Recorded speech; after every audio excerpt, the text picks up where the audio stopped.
All right. Hello, everyone. Hopefully, you're all doing well out there. Um, so, if if you've looked at the article that I um, sent out there for everyone to read, you'll notice that it's quite a bit shorter than my last article, and hopefully, therefore, my presentation is not as long as my last one. But I thought this article had a lot of cool stuff in it, and um, yeah, I thought there was some really interesting points made in it, and so I'll share some of those with you, and as we talk about this article. So it was titled "Creating Tick Suppression," and comparing the effects of verbal instruction to differential reinforcement, which we've talked about in our class a little bit with differential reinforcement. So this was done by Woods and Heimel, I think is how that's pronounced, in 2004 at the University of Wisconsin-Milwaukee. So not too far from here.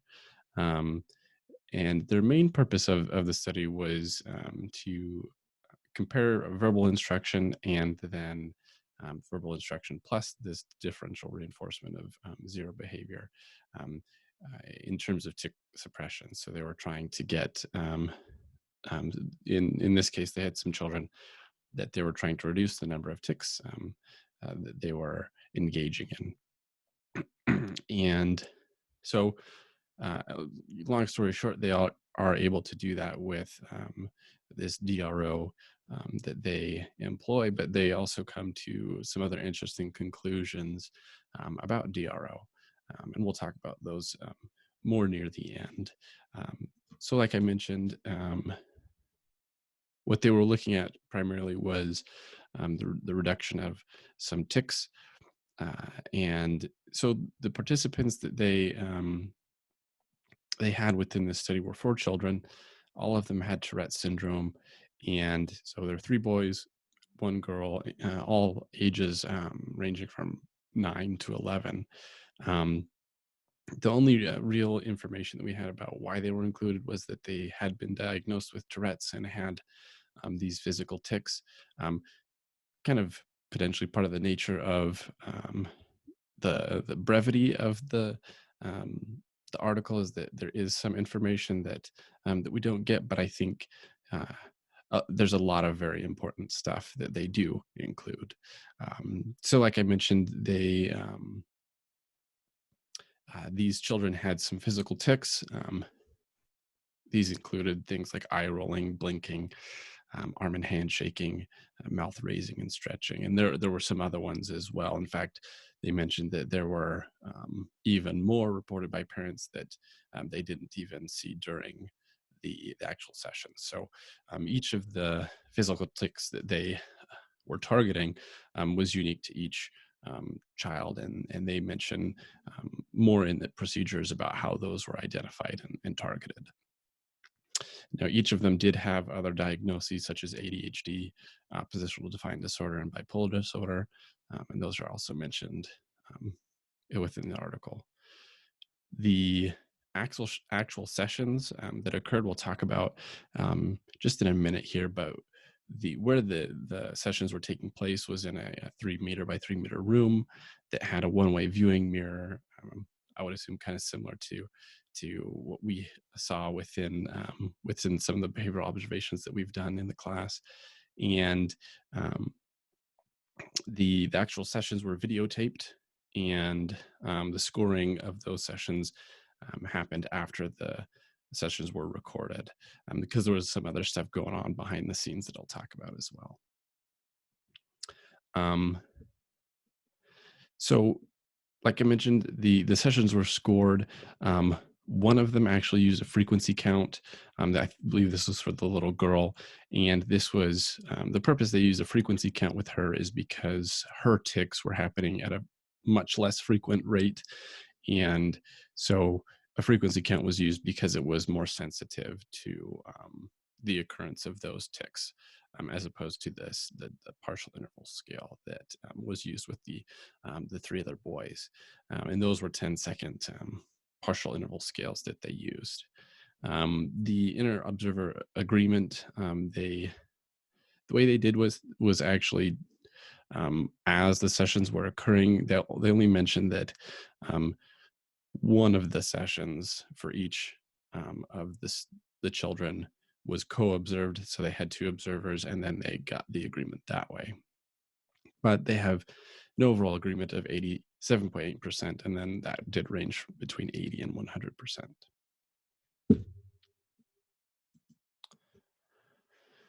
So there were 5 sessions per child. And there were two commonalities between all of these sessions, and they were that they were 5 minutes long each. And in every single session, there was this tick detector.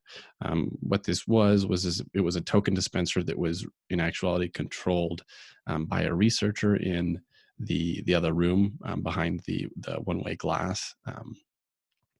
And the child was told that it was a tick detector that would count. It had a motion sensor, and it would count the number of ticks that the student engaged in, or sorry, the child engaged in.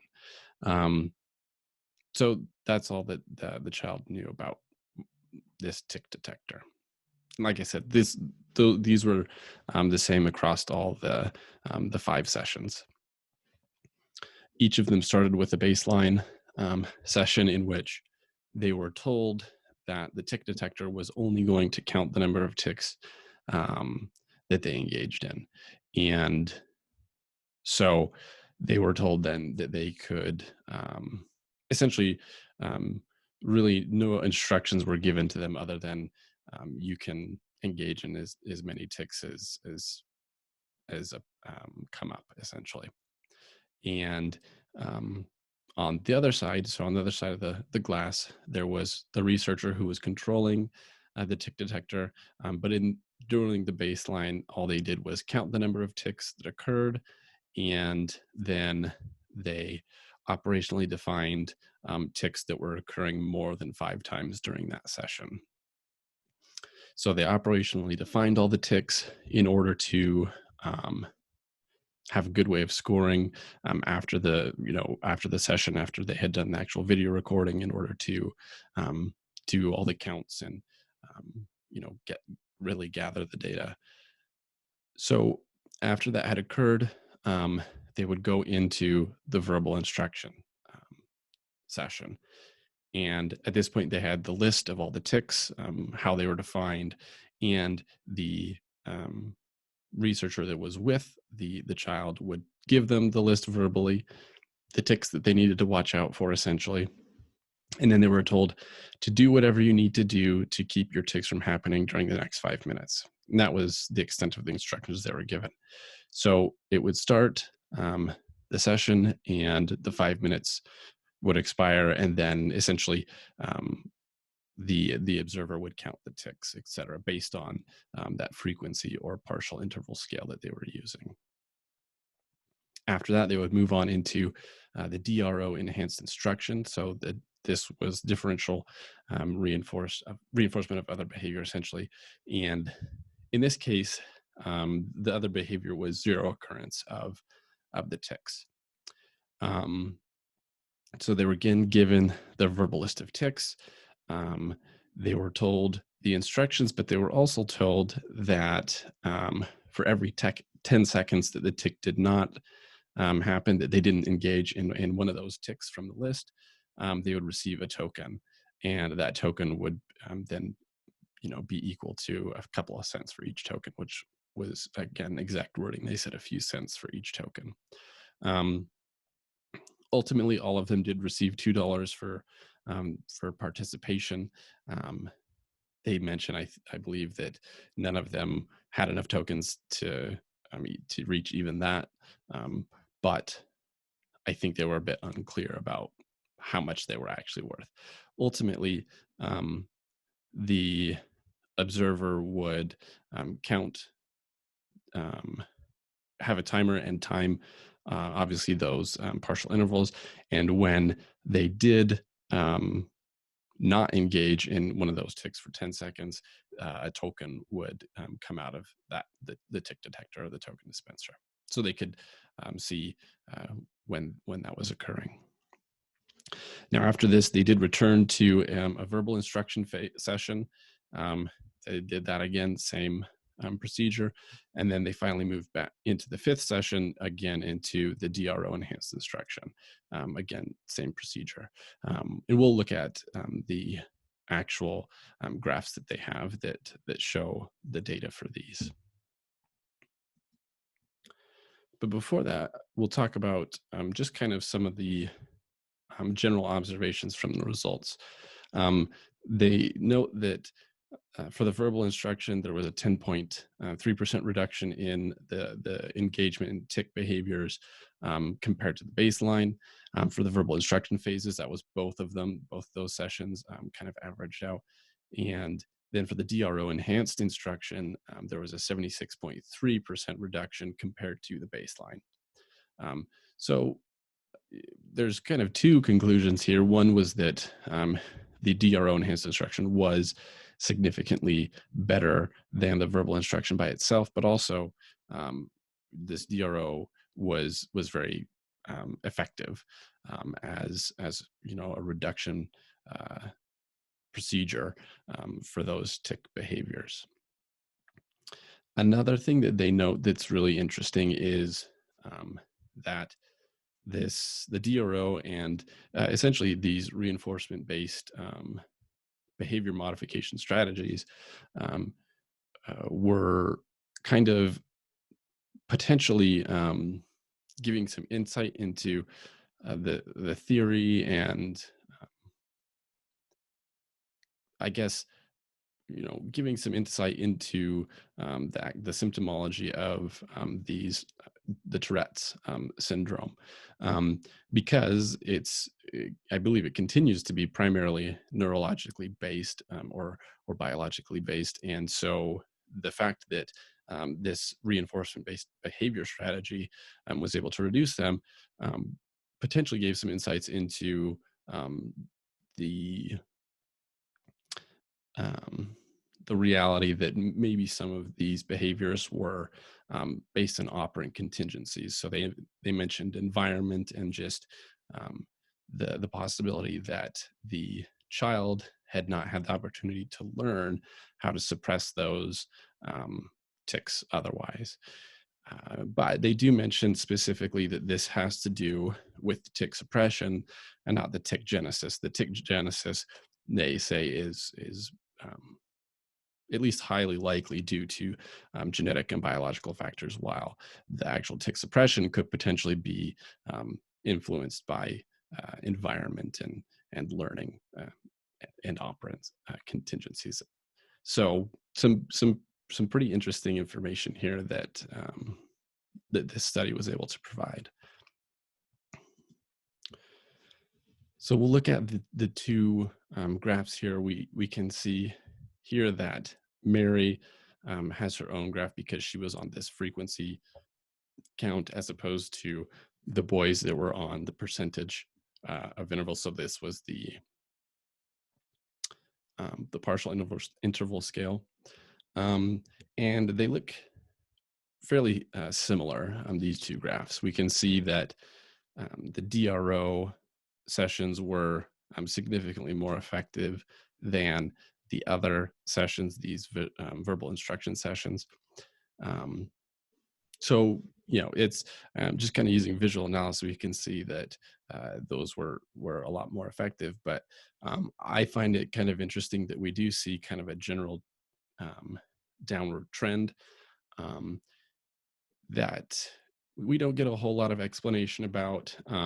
As we can see, in both cases, the second session of verbal instruction is quite a bit lower than the first. And there could be a lot of different reasons for this, but they don't really go into details about that. I imagine that they probably didn't have time to delve into that or even go back to a baseline, but obviously there's some potential learning that's going on that could be influential. But overall, they do get to a very significantly lower number of those ticks being engaged in. They do mention some potential limitations within the study.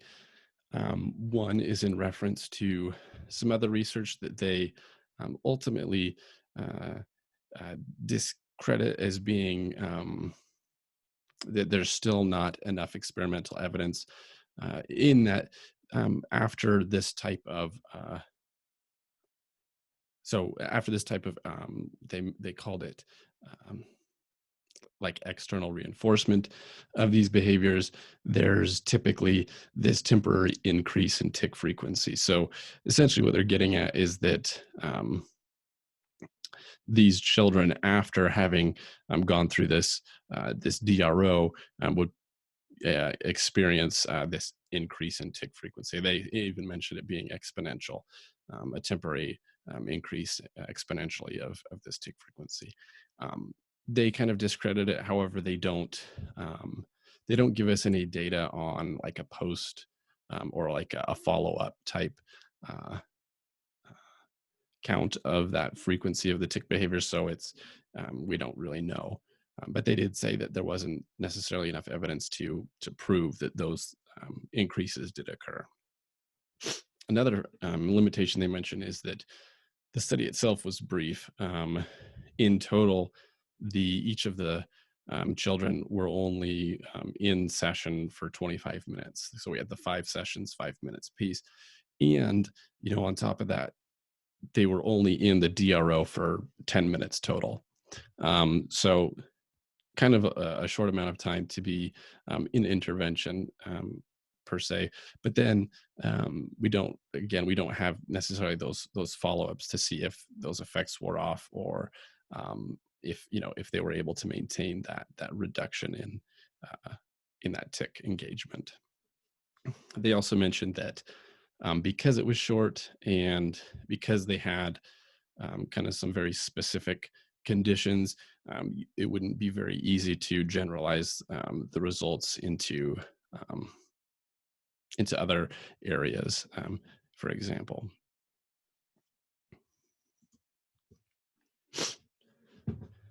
So, in terms of relevance to our class, I did find it really cool that we all do have some very firsthand experience with some of the things that they were employing within this study, just through our participation in this class.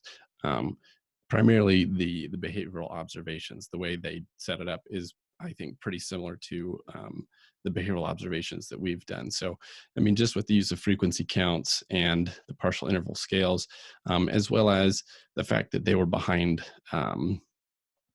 a, a one-way viewing mirror, as well as the use of those operational definitions of behaviors. Those are all things that we should all be fairly familiar with.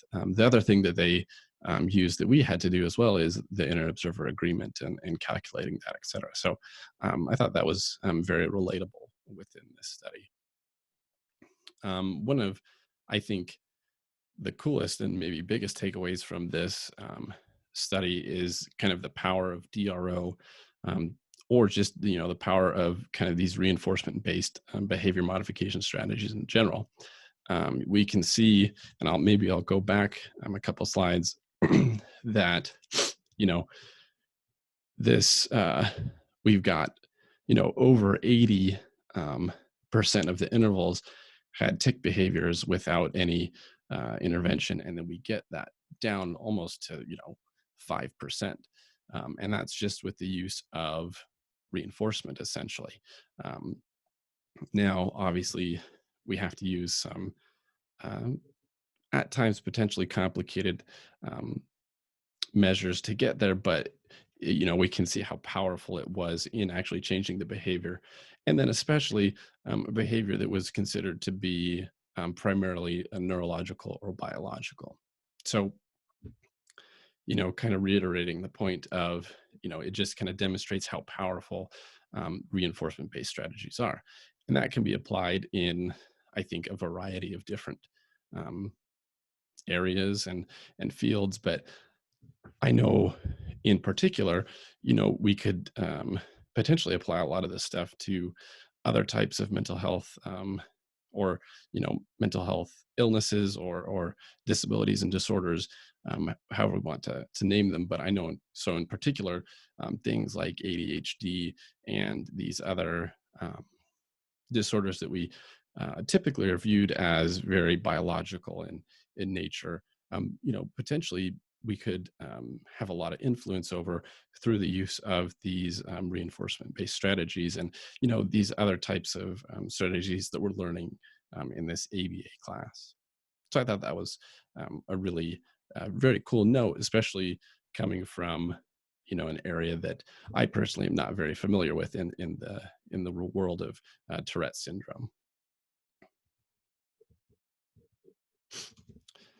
Here's the reference to the article. You all should, again, have it. It was a bit of a nice little short read, but hopefully you enjoyed reading the article and understanding a bit more of what actually goes on within it. Uh, Thanks for listening, and we'll hopefully we'll get to see you guys later.